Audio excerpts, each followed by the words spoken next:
established protocol even here.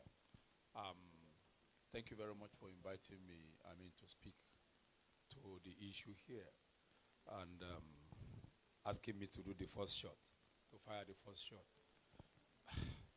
There are challenges really, and big challenges, I would say. And so when I was told that I would be speaking on the topic local financing strategies, I was very happy because these are areas that we can also make meaningful contribution. But starting with challenges, number one challenge is the fact that there are no sector-specific funding for waste management stream in Nigeria. Waste management, everybody will agree with me, is highly capital intensive. And the return is not like an enterprise where you invest today and you get a return tomorrow, like what my brothers in the East do. Get a soft loan and a quick loan, commercial loan for 6 months, import within 1 year, you get back your return on investment. Waste management, all the value chain within waste management, it's a long-term investment. And as such, there are no investments that should be long-term in terms of like to fund an extensive waste management, whether from the collection infrastructure, segregation infrastructure. You talked about containerization, and you talk about segregation, even recycling. You need at least a loan that shouldn't be less than 10 years in terms of tenure. 10 years, 15 years, even 20 years. But you don't have that in Nigeria. The best facility that you could get in Nigeria are the commercial facilities loan that will even go almost at the rate of 27, 28, 29, 30% interest rate. Nobody can get that. And that is one of the problems we are having in Nigeria, that is impacting negatively in the level of, with the level of investment that we have in the sector. So, that is a major challenge. Data is also a major challenge. There are no enough data. And I dare say there are no reliable data. Even Nigeria is struggling with that. For like how many years now, 20-something years, Nigeria as a country, Lagos, my dear state, will always say estimated population. Estimated population. If a father or a mother do not have or do not know the total number of children it has or they have, it will be very difficult for them to plan on their education, how to feed them, and how to buy shoe and buy clothes for them. The same thing is applicable within the waste management stream, and I dare say within the environmental sustainability industry. That's second. Thirdly, cost recovery is a major issue. Now, just yesterday, we discussed extensively, all the presenters, all the commentators discussed extensively about financing and funding, navigating towards a language that is understood. That is, if you want more funding, you should be able to speak the language of that fund. Then the funding will come to you. And the only way you can speak the language of that fund that will bring an attraction to you is to ensure that every funding that you have gotten can be recovered through cost recovery. However, because the enforcement mechanism is not there, perhaps the law are not even strengthened. When you throw in a whole lot of investment into the industry, especially waste management stream, it's always difficult. In fact, I would like to use this language in Yoruba. Tipati kuku. How do I translate that in English now? By fire, by force. Thank you very much. By fire, by force, you want to recover. And sometimes that by fire, by force is not sustainable. sometimes it backfires. And so, cost recovery is very, very, in fact, I dare say that cost recovery is sine qua non to the sustenance of any investment anywhere in the globe. You put in a kobo, you want to get in a kobo. On top of that kobo, you also want to get some profit. Whereas that is a bit scarce within the waste management stream. And that is why, and it will dovetail into another problem, which I would say people see waste services as a social service, which has to do with attitudinal. People don't want to pay. They believe I paid my taxes, then government should come and pick up my waste and be responsible for it. Yes, you paid up your taxes, but you must also be responsible. Since 1996, and that's why I always give Lagos the kudos. Lagos, I mean, in all the summit we've been having since yesterday discussion, everybody has been giving Lagos kudos because we have been building the trail. Ajishebi Ekolari, but some other people will say Ajishebi Oyo. But I will say Ajishebi Ekolari because Lagos has always been the trailblazer. Since 1996, there was a pilot scheme that was conducted which actually test-run the capacity of the waste generators to pay. And Lagos moved away from what we call social service, waste management as a social service, to quasi-social service, wherein a system was introduced, which in my own I call PPP, polluter pay principle. Now, you pollute the environment, he who pollutes the environment must pay for the evacuation of that pollution. That is, you generate waste, then you must pay for the evacuation of that waste. It was successful before it was expanded to other states and all that. That was the first pilot scheme that was conducted in Shomolu and Kochofe local government. And I'm happy I was part of it, and I'm still around, still kicking. Now, at a stage, Lagos was almost on autopilot, where people know they must pay for their waste. But again, we took our eyes from the ball, and then people were told, don't pay again, and all that, and all that. And it's till now, it's a major problem. And I want to say this. We're talking about challenges, but of course, we'll dovetail into just move from one angle to the other. If only, and I say again, if only as a government, we can enforce and ensure a total cost recovery. This will go a long way to reduce the monthly, annual government expenditure in trying to clean up Lagos, in trying to finance waste management in Lagos. And you will see also more private sector, equity investment in the industry. Because you are already rest assured that you bring in this equity, you bring in this finance, then you are going to recover it and get back your money. So cost recovery is also a major challenge. I would like to stop here, perhaps, so that I don't monopolize the whole whatever. Let's give him a round of Thank you applause. so much.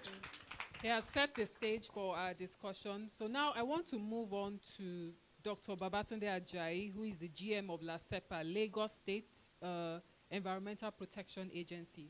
And Dr. Adebola spoke about pollution. And once, there are lapses in our waste management system, whether it's because, PSPs are not able to operate at the top, the top notch, or whether people are just not, obeying laws, there's pollution. All of these lapses end up on our streets, end up in our eyes, they end up polluting our environment. From a regulatory point of view, how would you say that we can sort of strengthen either public participation or the laws and the policies that govern, waste management and, environmental protection generally? How can we strengthen that, atmosphere so that there is better, productivity and better participation in this whole ecosystem? Thank you very much, and good afternoon. It's almost evening, but good afternoon. I hear that in Lagos, evening starts at 4 p.m. because that's when traffic starts on the bridge. And you would get home, you won't get home until it's dark. So I first need to clarify that when you talk of waste in Lagos, you're not just talking of solid waste. So there's first municipal solid waste, which is the waste that you generate from home. And that is the one that he has talked about extensively. There is liquid waste, which is then, okay, so under solid waste, you still have industrial solid waste. There's construction and demolition waste. Then there's liquid waste, which can be from your home, which is sewage, and all the ones that you pass into your drains from your kitchen and all of that. My brother here, Lagos State Waste Management Office, the GM of Lagos State Waste Management Office manages wastewater management office, manages the sewage and residential wastewater and commercial wastewater. Now, there is air pollution, right, which then bifurcates into noise and emissions. Then under the wastewater, there's industrial wastewater, or industrial effluent, which then also is the work of LASEPA. Now, so with all of these segregations and distributions, because most people are, because the most common thing to everybody is the municipal solid waste that you by yourself individually generate. However, the wastewater from your house also is your problem, but you don't know. There's currently a cholera outbreak in Lagos, and I'm sure you've seen it in the news. So it's not, and the biggest contributor to it is wastewater management, right? Because cholera is fecal-oral. It comes from your stool to your mouth. Someone who has cholera has handled food in a very wrong way. Someone who has cholera has prepared tiger nuts for people to drink in a certain mechanic shop, and 7 people went down, and like that. So that was the origin. Now it has spread to all the local government. So the first thing to do with strengthening policy and making sure people take responsibility is to first educate and, as much as possible, drive advocacy. And the SSS to the governor on the environment, the madam right to my right, she's doing a lot of work with advocacy. I think that advocacy is the single thing that will make you take responsibility for both your municipal solid waste and your wastewater. The wastewater in your environment has the potential of damaging not just you, but infecting the entire state. Just before this conversation, so in my past life, I was in the Ministry of Health. Primarily, I'm a medical doctor. I have a medical degree. I like to put it that way. And I worked in the Ministry of Health in the past 4 years as special assistant to the governor on health. And so I've been very much on top of the cholera outbreak. And one of the very significant things I took away was that, this thing can actually overwhelm our systems if we don't act immediately. And they actually expect that environment will take more responsibility in terms of pushing it out there, letting people know that the sewage that you are leaking into the drain on your street or the gutter on your street is causing more damage than the pure water nylon that is bringing mosquitoes to you. Because cholera will probably drain you faster. I think at the last count, they probably have had up to 13 to 15 deaths from this cholera outbreak. So the irresponsibility is more expensive, So for us, it is more advocacy, advocacy, advocacy. Beyond advocacy, we will then now go to enforcement. Every society that doesn't have enforcement will do anyhow. Until Sanwo-Olu started auctioning people's vehicles, they didn't stop driving against traffic, right? If someone calls you and says, last man mummy, if you ask them, what did you do? One sock pay mo drive in one way. Go drive and one sock pay mo drive in one way. So this particular woman that called me and I asked, where exactly did you drive on one way? She said, near Ojota bus stop. If you have the mind to drive one way at Ojota, then you're actually a criminal. So taking responsibility is making sure that that woman actually gets prosecuted and, maybe even loses her vehicle to an auction. That is where it starts from. If you bail her out, trust me, when someone else does the same thing, she'll tell them, Ekpe Dr. Ajayi. on my bill. So advocacy first, then enforcement.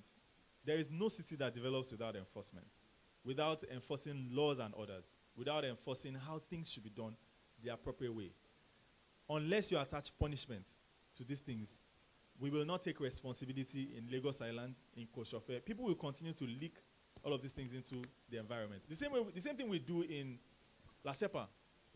Industries that leak wastewater into the environment, we seal them up after giving them 2 successive warnings.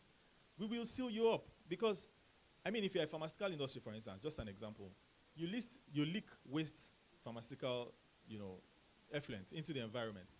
When it rains, children will walk in that water from school. The chemicals in it will find their way into the skin. They probably will have rashes if they are lucky. If they are unlucky, it's absorbed and then it goes into the lungs, into the liver, into the kidneys. The extensive damage cannot be quantified. So taking responsibility, first, advocacy. Secondly, enforcement. We're also tightening our regulations currently at La Sepa. We're doing a lot of work with making sure that the punishments are stiffer. We don't pay enough attention to, again, pollution. Probably the most common pollution we have around is noise. Everybody has at least one church on their street, Abi?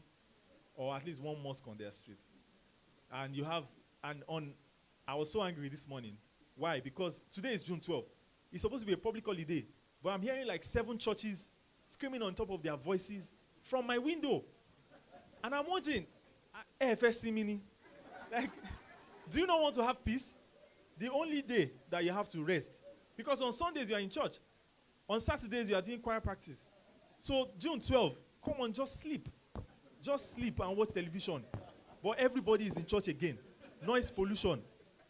So this pollution thing, beyond advocacy, beyond enforcement and policy, we also need to make sure that we educate these children from when they are young. So that when your church is making noise, it is your child that will tell you that, Daddy, church I don't want you to put you. I don't want to go to this church again because the noise is too much. Right? And even if you don't want to pay attention to that child, by the time you do it twice, thrice, then you will begin to pay attention. So advocacy, enforcement, policy tightening, and then education from early childhood. Thank you very much. Let's put our hands together for him. Okay. Thank you for that. And now, based on your response, I want us to start to move to the opportunities. We've spoken about the challenges, we've spoken about policy and strengthening policy framework. Now, let us talk about the opportunities, because when you want to talk about financing, there has to be actually demand for financing. People have to have ideas and innovations that they need to be financed. And then we can now start to talk of what are the sources of this financing. And at this point, I will bring in Mr. Afolabi, the GM of the Lagos Wastewater Office, to shed some light. Because like Dr. Ajayi said, when we think about waste streams, we always think about the solid waste. But there's so much more waste that is there to be explored. So I want him to shed some light to us on the opportunities, the opportunities available in wastewater and other forms of waste management, such that if there's anybody here who is looking to invest and possibly get financing in those areas, they would know where to actually look and what opportunities are available for them in these areas. Thank you very much. And thank you, Dr. Ajayi. You've really said a lot about our agency and what we do. Engineer Adefemi Afolabi is my name, and I'm the General Manager of the Lagos State Wastewater Management Office.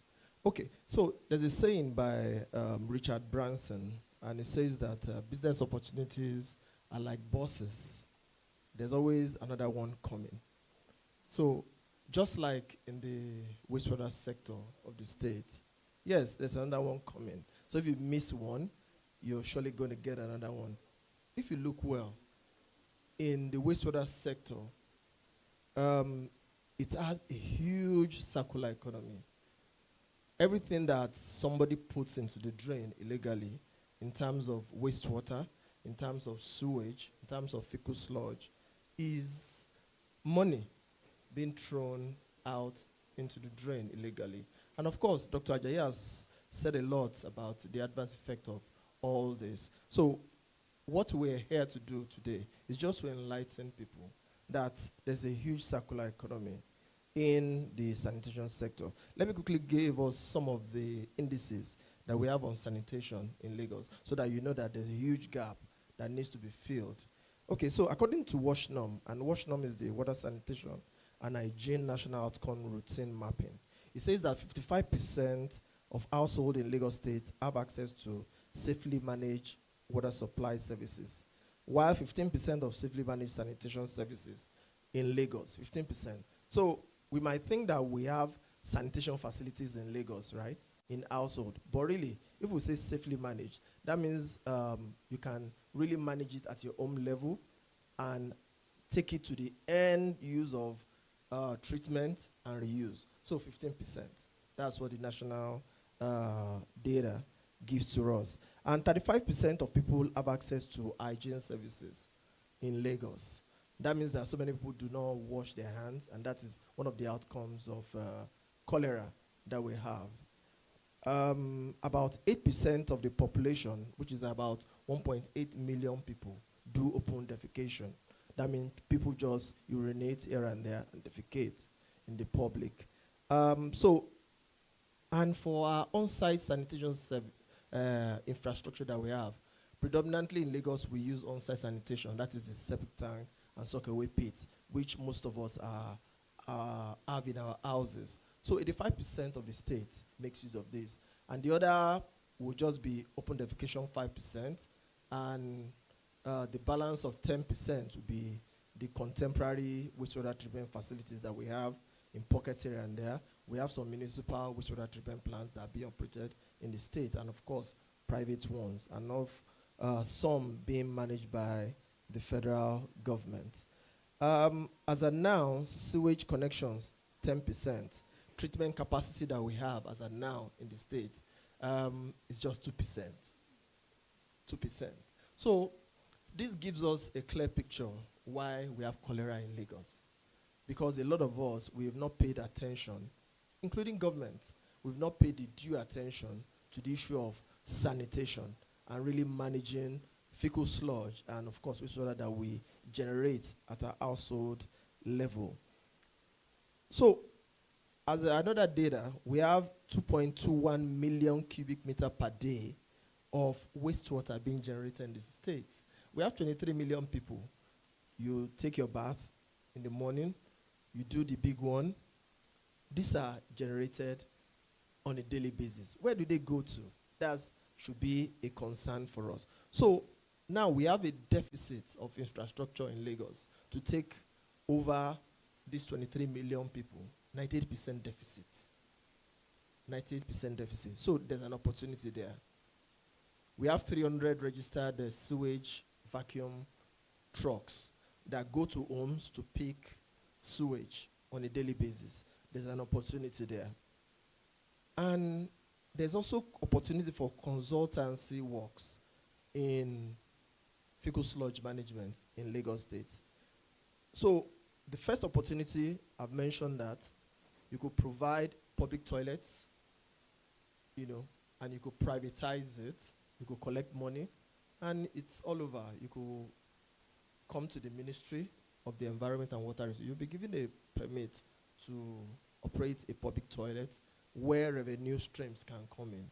And for you to be a sewage vacuum truck operator, you could approach us at the agency where you'll be registered. You could buy trucks. It's an opportunity. Because if you look at 23 million people, you ask yourself, there are homes that have not evacuated in the last 10 years. So what do? They puncture their septic tanks into the drain. But of course, we have realized that we have a lot of, pardon me, don't let me use a lot. We have badly behaved people, residing in Lagos. Because if you puncture your septic tank into the drain, causing things like cholera, it seeps into our groundwater, so they are badly behaved. So the agency is after such people. We penalize, we enforce, we seal off properties, homes, commercial buildings, offices, eateries, malls, hotels, churches, mosque. So it's so huge that people that you even feel that are elite, still do the same. They just say, okay, we'll just pass it into the canal. But there's a water cycle. What goes around comes around. So basically in Lagos, so many of us are drinking our pool. Yes. We are drinking our pool because if you leak your septic tank into the drain, it comes back to you. It goes into your bowl. It goes to your groundwater system. And we have a huge deficit of water supply, public water supply. So people rely on groundwater. It goes there and you take it without boiling, you take in. So the state of Lagos now is that when you are treating malaria, you are treating typhoid fever. Doctor, am I correct? So when we were growing up in Lagos, it had never been like that. You only treat malaria once in a while, but now it's a combined on us. So, and this is a result of what we do as a people. So we also have opportunities, recycling. The sludge could be turned into briquettes for energy. We call it the coal char. These are opportunities. The sludge that you see could be processed into a coal material that could be used in your ovens, your furnaces, that will give high level of energy. The calorific value of the sewage sludge is the highest, is even higher than that of solid waste. So we have a lot of people investors that are coming around now. They want to start off taking the byproduct that we have. So the sewage in your homes, yes, will eventually be for sale when you key into it, because you just see trucks going around offloading of taking your sewage for free. And you could also transform this product into gas. Cooking gas is there. The CNG, yes, biogas is there, is available. We have had some agencies approach us, and even some foreigners approach us that they want to start using offtakes from our sewage system, to use for retrofitting of the buses and cars in Lagos State.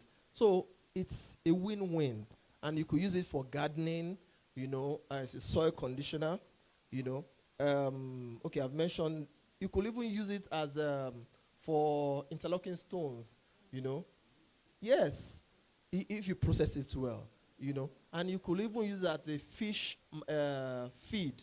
You could transform it to fish feed. So there is diverse in the sanitation sector. So just look at what you have in your homes and some of these containment as a money being thrown into the drain. Thank you very much. Thank you, Engineer Folabi. Thank you for enlightening us on the opportunities available.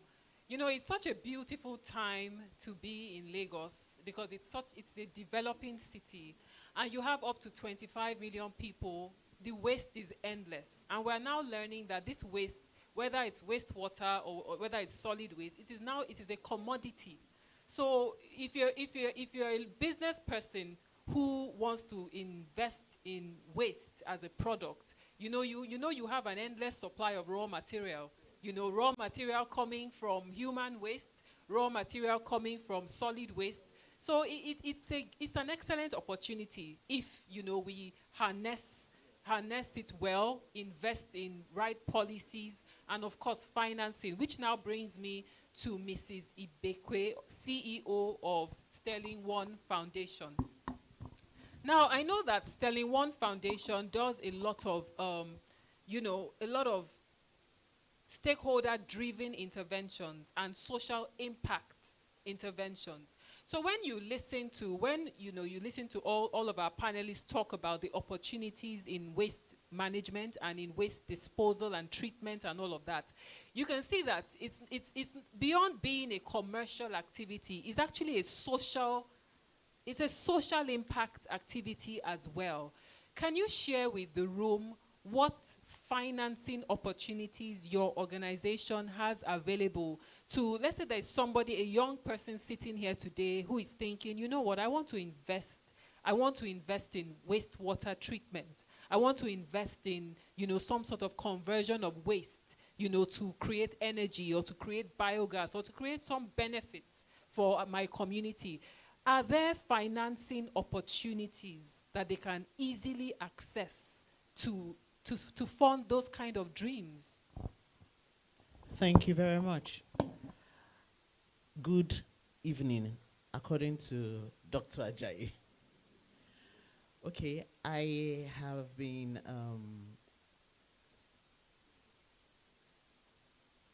I have found the responses to the questions so far highly insightful. And I want to share with everyone good news. There is funding.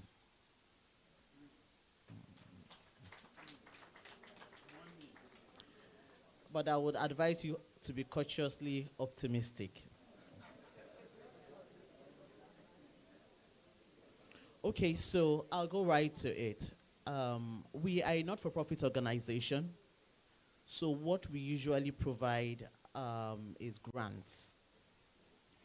However, I am of the school of thought for financing to be sustainable, there has to be clear returns on investment, because returns will guarantee sustained financing. Any investor, and all of us here are investors, and I will just use the example of a mother and child. In our Yoruba culture, we have wajewomo, right? What does that mean?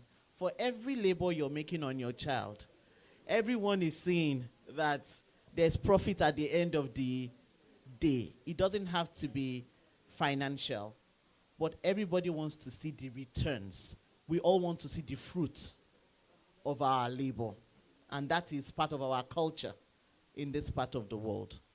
The same for investors. Anyone who is putting a kobo, a naira on any venture wants to see some form of return, either in the short term, medium term, or in the long term.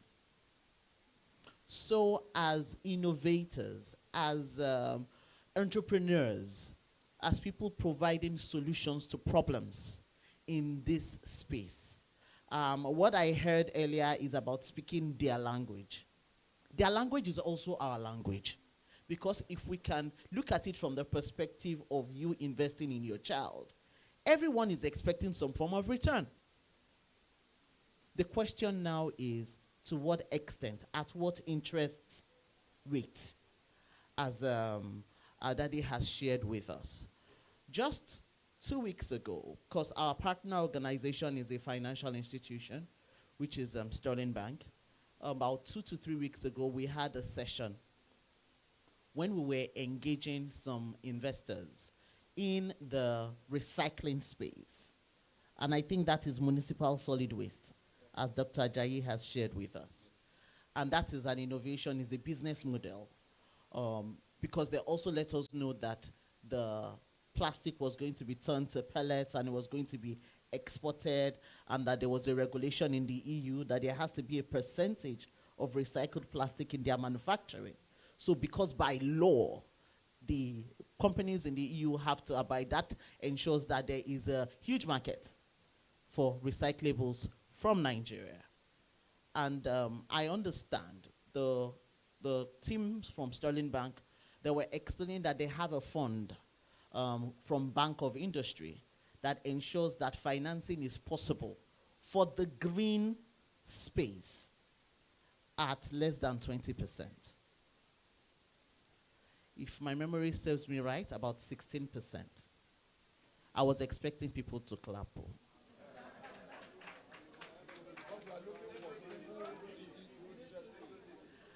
I am aware, but you know this thing is a journey. From 27% was what he mentioned. And I got 6, but these things are about conversations. The single digits, I believe, is possible this year. Because the other area that I think the kind of financing, like I started with the funds that are available. There's so many private sector organizations that are doing one kind of CSR or the other, and these are one-off investments. Where there is a coordinated business case for investment in waste management, those conversations can be had. And why? Because at the Sterling One Foundation, we believe in galvanizing partnerships towards the acceleration of the goals. And we have succeeded in bringing partners together towards solving, shall I say, common problems. Where there is, where there is an alliance of some sort, and there's clarity that there's a clear prayer, I believe that these investments can come, because the investments are there, but like I said earlier, investors are always looking for returns on their investment.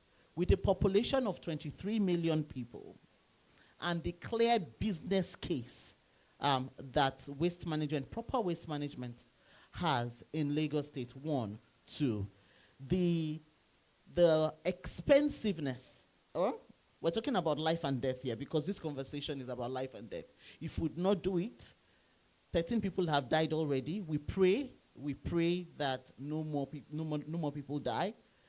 But it is clear that if these solutions are not provided, right, people are going to die. So with what we do at our organization, we can provide this financing.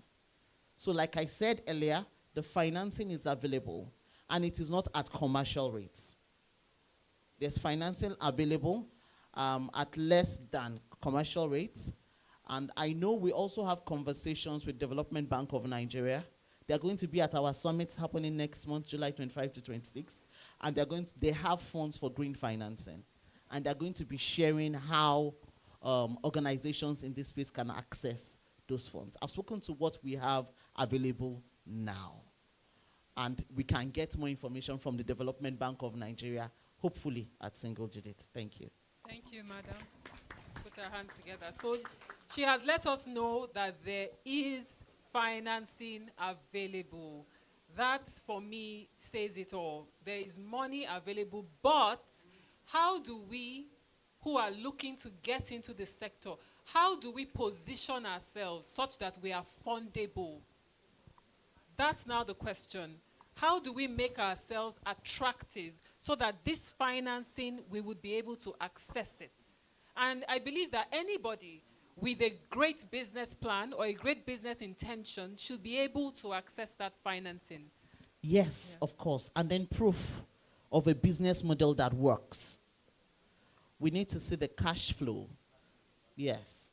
The cash flow has to be very clear, that you have a business that is working, delivering value, and your customers are paying consistently. So there's a demand, and then the supply is being guaranteed. Or where that is already in place, and apart from the governance structure of the business, the financial institutions have their, shall I say, their list of what they look out for. But as a business, I don't think we should be talking about keeping records, and I think the people in this room are way past that category. Yes, so it's about getting there. I believe that most of the people in the room are ready to access financing. They probably have already accessed financing in the past. It's just that the interest rates were not favorable. That's why I'm not even going to that direction. Okay. So, Dr. Adebola, I'm sure you'll be able to add a little bit on this because you are in that area, you interact with a lot of waste managers, so you would know which organizations are better placed to receive financing. But before we come to you, I just want to tell the audience we will do a quick question and answer. So if there's anyone who has questions, just keep your questions. I can already see 2 people, and then we would just answer briefly and go forward. So maybe you just answer that quickly, and then Thank you very much again, Madam Moderator. I'm happy to hear from my dear sister that there is a lower interest rate available in Nigeria, and I think truly she deserves A round of applause. 16% is a good starting point, even though it's still a journey, a marathon. And like we told somebody said it, which is what I have always been echoing, that to finance waste streams, I mean, every activity within the value chain, you need to work with a single-digit interest rate, as low as 5%, not commercial. Because we need to go back to history. Why do we actually start waste management in the first instance, globally? It was because of public health and environmental sustainability. So if you are looking for return on investment, then public health and environmental sustainability is the return on investment. Number one and number two, I don't think governments, we were trying to, that's why I used the word, moving away completely from a social service to quasi-social service. Why do we bring in quasi-social service? So that you and I, everybody will be responsible for the waste that they generate. It's actually a way of enforcing the waste hierarchy. Because there's a waste hierarchy. And at the bottom, or the top, or the best one we want is waste avoidance. If you know you are going to pay so much for the evacuation or for the disposal of your waste, then you avoid that waste. And that is why United Nations continues to popularize the 3 R's. Majorly, though there are 4 R's, 5 R's, 7 R's now. But the basic and the foundation is the 3 R. Reduce, reuse, and recycle. Which is the reason why the PPP, the polluter pay principle, was introduced. In my mind, it shouldn't be for profit making. And as such, if you are a player in there, as much as we are also retrofitting, saying, and I'm saying to every one of us, here, if there's a take home from here, know very well that your waste is not a waste unless you waste it. And we should stop wasting our waste. Because your waste is actually a resource which can be converted. And that is why the Bank of Industry or any other development bank will be interested in funding our waste. How? Because the waste that you generate will be converted. For instance, of course, I was introduced as the national president of the Association of Waste Managers of Nigeria, which makes me to be, I play in all the value chain. I'm a collector. I am an aggregator. I also recycle. I've been recycling for over 20 years. And I convert PET bottles, this bottle, I convert it into PET flakes. And what do I do with it? I export from the waste. And I earn foreign exchange from that. However, you need a whole lot of investment to even get in the equipment. That is at the level, machineries. That is at the level of recycling. How much infrastructure do we have or have we put in place to ensure that there is an effective and efficient and sustainable collection, transportation, and then perhaps do we have a facility to ensure that the waste is safe? Because right now in Lagos State, as much as my brothers have actually tried to talk about whether municipal solid waste or whatever, broadly speaking, I can categorize waste into 3 main components. Our professors are here. You have the solid waste, the gaseous waste, and then the liquid waste. While ASEPA is handling the gaseous and the liquid waste, Loma is handling the solid waste. Under the solid waste, we can do a lot of categorization. Is it based on origin, based on whatever you can, so many classifications, but I thought we were coming here to talk about financing. That's why I didn't go into that. So, I think let me stop here. You will remember your thoughts and we'll come back to forget, it. but I thought- Okay, so let me don't- start. don't Let's even go go to into polite. questions so we can round up in the next 10 minutes, hopefully. There's a question there. Can you? And one other one. So we'll take one from, there's somebody behind that's, yeah.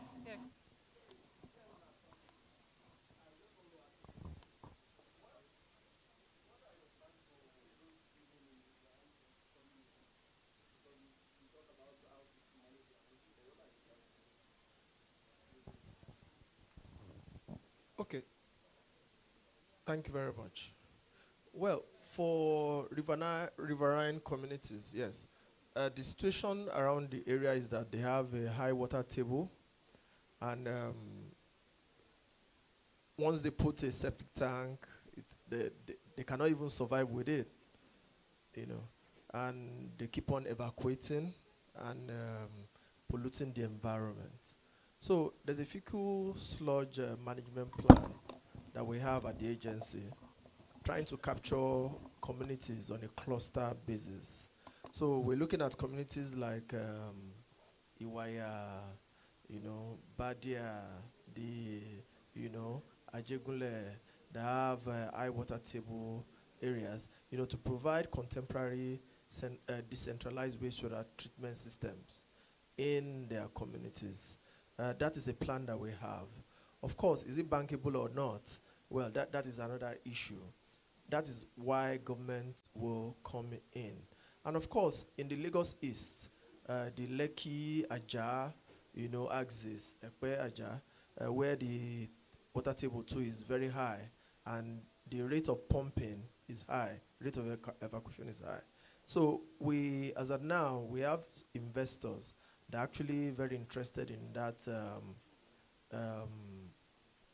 area in Lagos for now, to put a decentralized withdrawal system, and to lay sewers along the axis, so that people that live on the axis can just plug in into the sewerage network and just pay. So for them, it's a huge business opportunity, because somebody that lives in Lekki, for example, that evacuates every other week, you must, you must, else, yes, the person will be relieved, just to plug in into a sewerage network and just pay a token, monthly to the service provider. So these are huge opportunities that we have in developing areas of the state, and of course, in those areas that you have outlined, which are the high water table areas.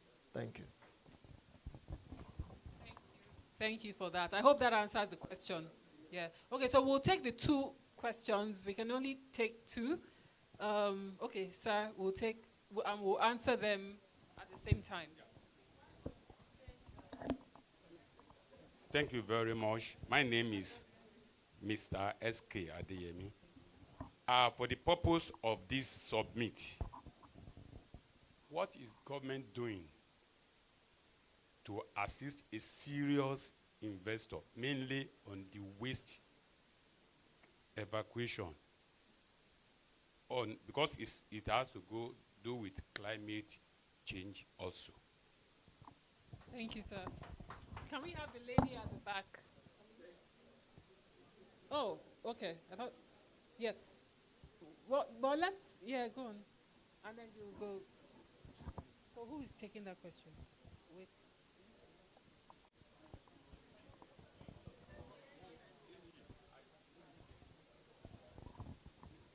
Thank you. Good afternoon. To the panelists, good evening, and everyone in the house. I'll start with Engineer Folabi. I was happy when you made mention of the coastal communities.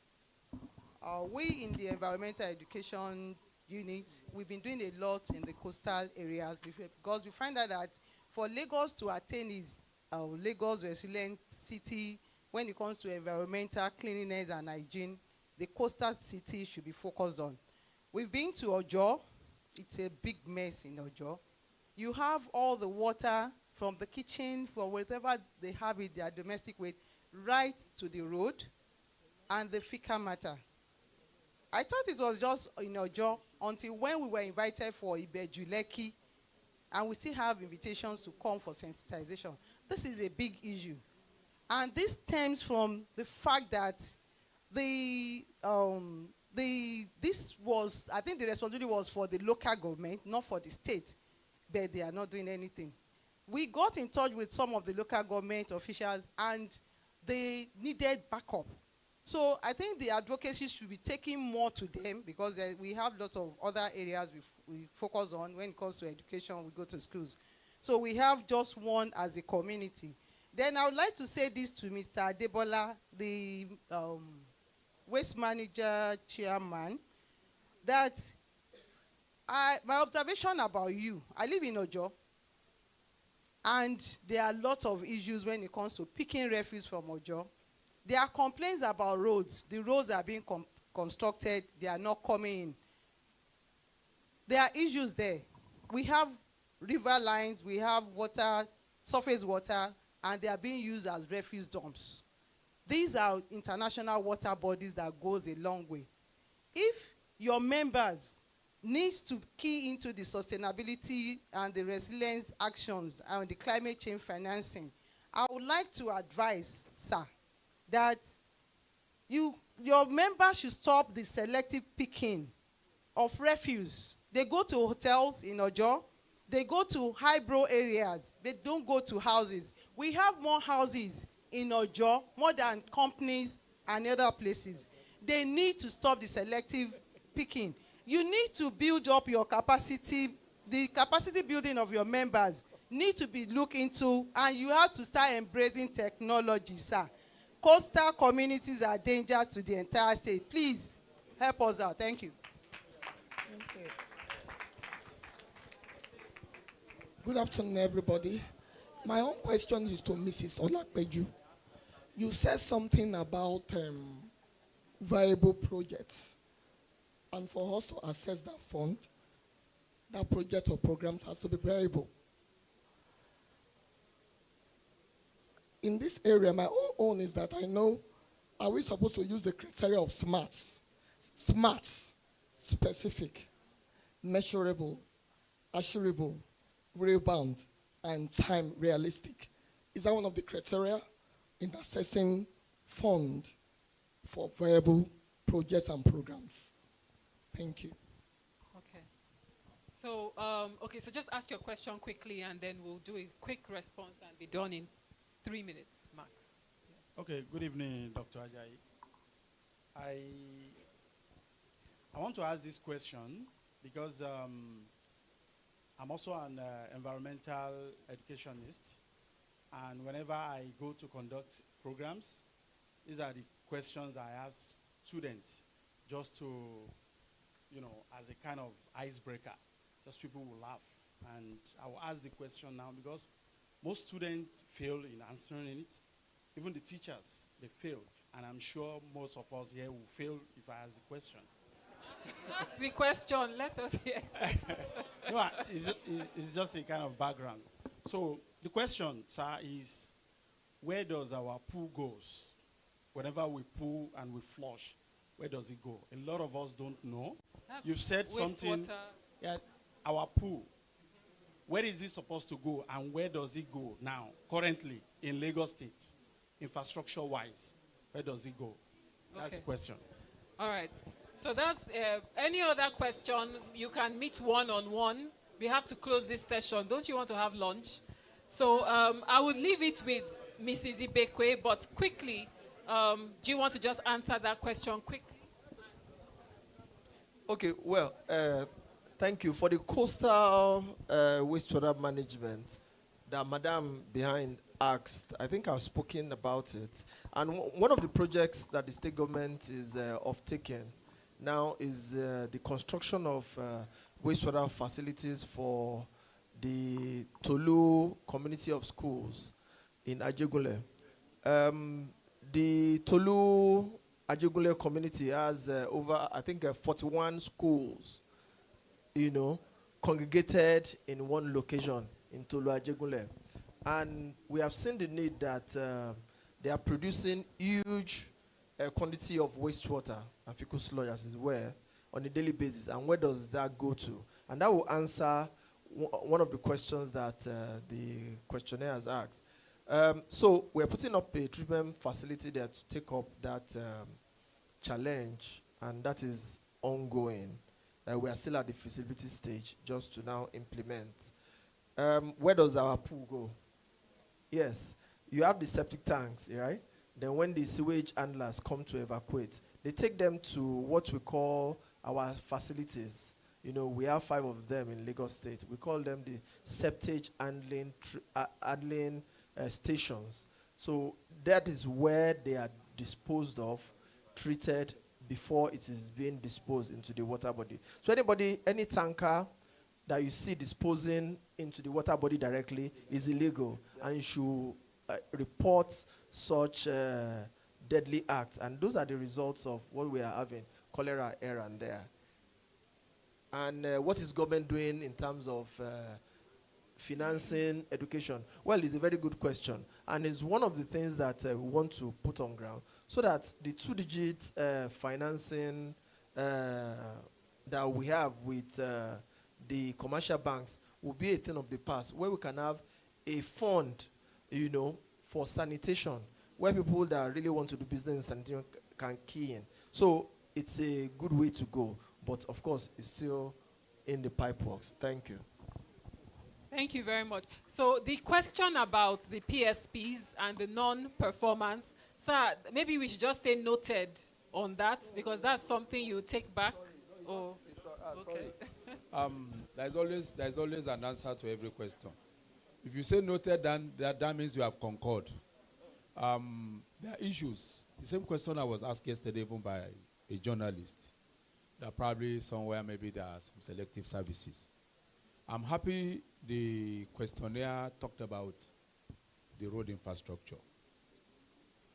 So where a truck cannot go, then we're actually trying to devise a means whereby we have smaller trucks that will go into the hinterland to collect the waste and bring it to the bigger trucks that will take it to the dump site or to the whatever treatment facility. But that is not the main issue. The main issue which he talked about is selective services. May I announce to this hall that a private sector involved in waste collection, transportation, and disposal, including treatment, is not, let me use this word, it's not like a father or mother Christmas. It is a business venture. And I talked about, maybe our people didn't understand what I meant by PPP, not the public-private partnership. There are 2 or several PPPs. There is one that is public-private partnership. But this PPP that I talked about is polluter pay principle. You pollute the environment, you generate the waste, and that is what is being practiced right now in Lagos State. However, there are a whole lot of people in Lagos, be it in the rural or even in the main urban, that will generate their waste and do not want to pay for it. And so they are the ones that will take their waste to an illegal spot somewhere and even create it by themselves. And that's why you have waste on the median and everywhere. And they will say PSP has not come. Even where PSP has gone, right? Have you paid? So I want to encourage everybody, ladies and gentlemen. Yoruba people says, and an Igbo brother of mine bastardized what I'm going to say. But what the Yoruba people say is clear. Obetodun, Owolopa. But my Igbo brothers that I am from, don't mind my name Olugbenga Debola. I have also a leg from Nkpo, Nanambra. Says Obetodun, Owolopa. But that's not it. What I'm trying to say is that, please, let us cultivate the habit of paying for services. It will go a long way to sustain. My dear sister Ebekwe has just talked about money will follow, and I also mentioned cost recovery. Time. Yes. And we are building the capacity of our people. We are doing a lot of training. In fact, our next meeting is going to be for capacity development training. And also funding is also key. Key. And I want to also encourage government and also partners. See, we need to build a lot of infrastructure. There are a lot of infrastructure that should support effective and efficient waste management. Unfortunately, Lagos is still in the forefront, but we are not still there yet. And I hope with the way we are going, surely we'll get there one day. Amen. Thank you, ladies and Amen gentlemen. to that. Okay, so I will leave the final word with Mrs. Ibekwe. Since we're talking about financing strategies, Madam, if you can just give everyone in the room your 3 key points. Imagine, I love action points. I love, about people taking action. So if somebody wanted to take action now in accessing financing, what are the first 3 things they need to do going forward from this session? First, thank you. Ensure you have a viable business that can deliver returns for any investor. Number 1. Number 2, be ready to sell your solution. It's not about smart goals, ma'am. Right? Your goal might be to raise $1 million, $2 million. That's where the smart goal comes in. But be clear to be ready to sell to any investor. I didn't mention this earlier, but banks are not the only financiers. There are seed funding, there are angel investors, there are venture capitalists. Be ready to share your numbers and sell. I know, was it 2 years ago that Kaltani raised $4 million? And what was he doing? He's a waste management company that is focused on recycling and exporting like we're doing. So package it properly. And once I had the opportunity to speak to Kaltani, and he said the standards that are used in Europe, he got the human resource to be in his own factory here. So there was no issue around whether the content or what he was producing wasn't up to international standards. So be ready to deliver at international standard, whatever you do. Thank you. Let me quickly add this, please. Because, I thought we'll discuss how we'll get funding to finance waste stream. I thought I'm going to discuss, funding from extended producer responsibility. Some of us just got back from Germany, and one of the take back from him from Germany, is the fact that at one of the side event of IFAD, there was a mention of Germany generating 1.8 billion euros for EPR alone on plastic. We can generate same in Nigeria to fund waste management stream. We can also ensure that we enforce, the polluter pay principle that I talked about. Enough of government throwing money into waste collection, transportation, and whatever, even though it's still a quasi-social service. But government can get a bulk of her money when people pay for services. And government can now just fund, it's going to be like what I call a cross-subsidy, where the rich will actually subsidize the poor. The much you get from the rich will subsidize the people in Ajangbadi and in Okuawu or wherever. So we need to, there are so many ways, just like he said, ventures, and this we need to concentrate on. And I believe when we do this, it will go a long way to help waste management stream for better, for whatever we call it. Thank you, ladies and gentlemen. Thank you very much, sir. Thank you so much. Okay, so as we round up, I just want to say that there will be we have a young man here who would later make a presentation about air quality control.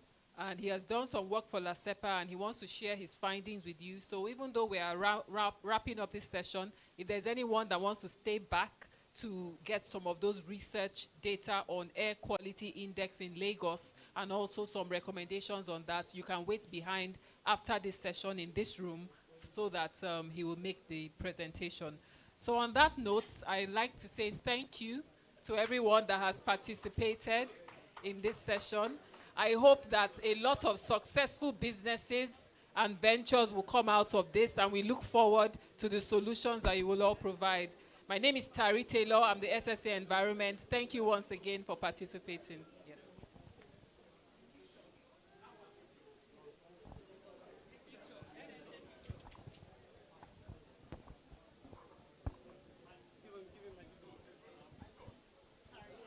I would like to quickly run us through the importance of funding for climate and air quality research. I did a research in 2023, and the research was to expose mice to traffic to investigate the impact of air pollutants in the mice. And the specific objective was to assess air quality, noise level, behavioral response of the mice exposed to traffic. And I'd like to quickly run us through the result. The result here shows that for air quality assessment, it was 35.2 microgram per cubic meter, which surpasses the World Health Organization set limit. And for noise level, it was 92.9 decibel, which also surpasses the LASEPA set limit for air quality in commercial environments. Please let me, next please. For biochemical analysis, it shows that there's an increase in oxidative stress in the mice exposed to traffic. And for histology, next. For those watching, for histology, the figure A's are the mice exposed to the control environment, University of Lagos. And the B's are the ones exposed to the traffic hotspots. And it shows that the ones exposed to traffic hotspots exhibited or shows that the lung tissues are disdented and has several red blood stains. And furthermore, the mice exposed to traffic exhibited heightened aggression, which shows that traffic air pollutant has impact in cognition and neurological system. And I would like to conclude that traffic air pollution poses health risk to humans, and it is imperative that to mitigate carbon oxide, particulate matter 2.5 in traffic environments in Lagos. And I also like to recommend that we conduct more research, chronic research on the effect of traffic air pollution in the lung tissue, the brain, and the liver, because this will further give us an insight to the magnitude of the impact of traffic air pollution in our city, Lagos. This study actually supports the SDG 3, good health and well-being, SDG 11, sustainable cities and communities, and SDG 13, climate action. Now, why is climate financing and research important? Why is it important? It is when we have an evidence to the magnitude of the effect of pollutants on human health that it will give us a better understanding on how to strategize in mitigating the impact. When we do not know the magnitude, there is no way we can, employ the right policies, to deplete or reduce its impact in our lives. I would like to leave this as the final conclusion for this presentation, that it is important also to sensitize the general public on the effect of traffic air pollution in Lagos, especially the transport workers. Very important. This would help them to employ smart driving habits by reducing their carbon footprint, just by servicing their vehicles as at when needed to be serviced. And also, I would also like to commend our Lagos State government on their works on reducing air pollution in Lagos, especially LASEPA and also Lamata. for their support in this research. Long live Lagos State. Long live Federal Republic of Nigeria. Thank you so much.